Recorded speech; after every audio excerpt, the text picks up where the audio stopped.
ever second guess yourself to death? You have this initial idea or something that you think of and you want to share. Maybe you're with a group and you want to share something with them, but as soon as you have the idea, you stop yourself and you second guess and you don't share it because you're afraid of being criticized or what others will think. They might not accept you or like you. In today's video, I'm going to go into 4 ways that we can start shifting that self-doubt and really step into a place of trusting you. So thank you for joining me. I'm AmyC with You Finding You. I'm an intuitive and transformational coach. And currently, if you look in the dialog box below, I have a community and courses and development that you can check out. It's called the Body Wisdom Way. And this is connecting into listening to that inner knowing in you, into that inner voice, listening to your body signals and learning how to actually step into that. And through it, stepping into listening to this, you really step into a place of knowing who you are and listening and trusting who you are. So again, do check that out. That's in the dialog box below. So self-doubt comes from old stories in ourselves. It's like I'm not good enough, or other people's information is more important than mine. Listening to the experts and the people around me, they have more information than me.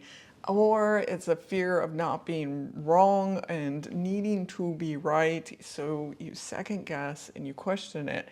Where when we shift over to this idea of listening to our intuition, listening to that inner wisdom, that body wisdom in us, we actually start tapping into what is true in ourselves and really tapping into a higher wisdom in ourselves than even those experts out there. So when I say even higher than those experts out there, it's because this is your truth. This is who you are. Your body, your information holds so much more information in it, and it's picking up information from the world around us. So when you start really listening to this, it's a wealth of information in here that you can then step into and know what is right for you. Whereas all these people outside of you, the experts, the people that have information, they'll have information to share and you can gain information from that. But is it right for you? And that's where when we start listening to this information in us, this guidance inside of us, you really tap into knowing what is right for you.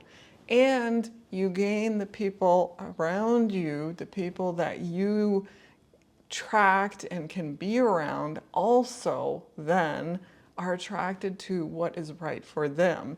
So it's not like you're going to suddenly alienate yourself from everyone when you start listening to your body wisdom. It's actually that you start vibrating at a new place. Your frequency, your energy is in a new place that you attract you'll attract those people that are in the same place as you.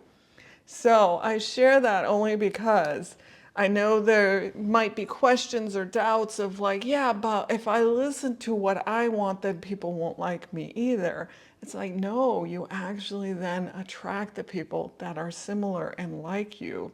So again, self-doubt comes from this place of old patterns, old beliefs, whereas when we start listening to the intuition and this inner guidance, we're actually listening to what is true in us, not these beliefs and stories that we have.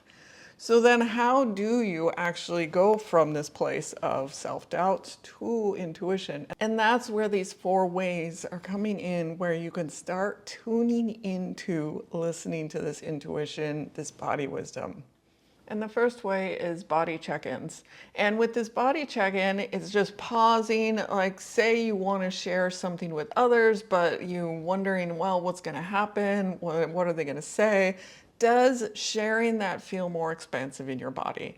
Does it feel like maybe open up a little bit where you're like, oh, this is really good information. I would like to share it. Or do you feel more contracted and tighter in yourself? And you can see that self-doubt will really tighten you up, and self-doubt is going to come in really loud and questioning and like forcing this idea of you don't want to do this, where intuition is going to be a lot quieter and softening in your body. So it needs to, or you need to take a minute, take a breath, and just see, like, do I want to share this? Or if you're making decisions too, of like, is this right for me or not right for me? And you can step into and connect into, does this feel more expansive for me or more contracting for me?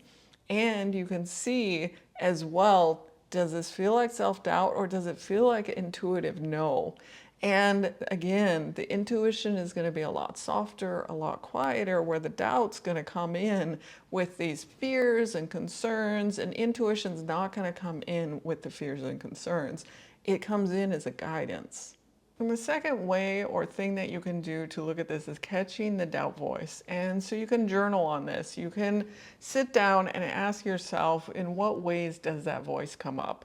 Like, oh, I'm not good enough, or oh, people will criticize me. I'm afraid of this situation happening, like these doubt voices that come in. Because as soon as you name it and you have it written out, you're aware of that voice and you know, oh, okay, now when this comes up, it's just a doubt, it's just a concern. I don't have to fix that doubt voice. I can actually pivot and listen to the intuition and check in with myself of, does this feel more expansive? Does this feel lighter? Is this right for me? And the third way or thing that you can do to start playing with this is strengthening that intuitive voice. So you can ask yourself, if I trusted myself fully, what would I choose? And then see what comes through. So again, taking a pause, taking a breath, and feeling yourself come out of the everyday crazy voice that you have going on in there, feeling into your body, settling into it.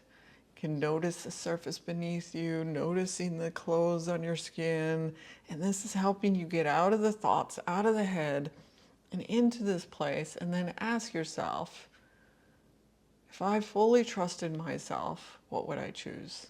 And then see what initial things come through.